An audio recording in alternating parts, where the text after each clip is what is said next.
আসসালামু আলাইকুম, সবাই কেমন আছেন? আমাদের বাংলাদেশে যদি প্যারাসেলিং করতে পারি, তো আপনারা কেন বুঝেন না বাংলাদেশে পর্যটক কেন আনবেন না?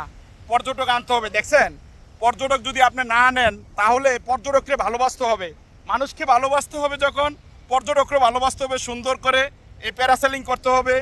দেখছেন, আমার এটা কিন্তু বাংলাদেশ, কিন্তু হ্যাঁ, আপনারা মনে করবেন না যে এটা বাংলাদেশের বাইরে কোথাও। বাংলাদেশেই, আমাদের দেশেই প্যারাসেলিং করতেছি অনেক সুন্দরভাবে। হ্যাঁ, এই যে হলো কক্সবাজার। হ্যাঁ, এটা বাংলাদেশেই আমি এত সুন্দর করে প্যারাসেলিং করতেছি। দেখেন, এটা একটা সুন্দর চমৎকার একটা দৃশ্য। এটা অবশ্যই এটা মনোরম একটা পরিবেশ। হ্যাঁ, এটা আপনার কার না ভালো লাগবে বলেন? আমি মনে করি অবশ্যই আপনারা প্যারাসেলিং করবেন, মনকে এনজয় করবেন, দেশটাকে সুন্দর করে ভালোবাসবেন। হ্যাঁ, অনেক সুন্দর ভালোবাসবেন। প্যারাসেলিং দেখেন, আমি কত উঁচু উপায় অনেক উপরে আছি, কিন্তু এই প্যারাসেলিংটা আসলে কার না ভালো লাগে বলেন? প্রত্যেকটা জিনিস আপনি যখন মানুষ যখন আনন্দময় সময় থাকে প্যারাসেলিংটা করেন, আপনার ভালো লাগবে।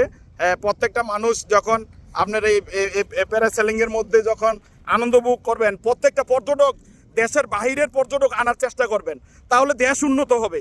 দেশকে ভালোবাসতে হলে দেশকে অনেক সুন্দর করে সুন্দরভাবে এটা আপনি চমৎকারভাবে দেশটা অনেক সুন্দর করে আমাদের দেশটা একদম এত সুন্দর করে আপনারা দেশটারে গড়ে উঠাইবেন যে দেশটা যেন মানুষ যেন বুঝে যে না, আসলেই অনেক সুন্দর একটা বাংলাদেশের পর্যটকের খাতরা অনেক সুন্দর।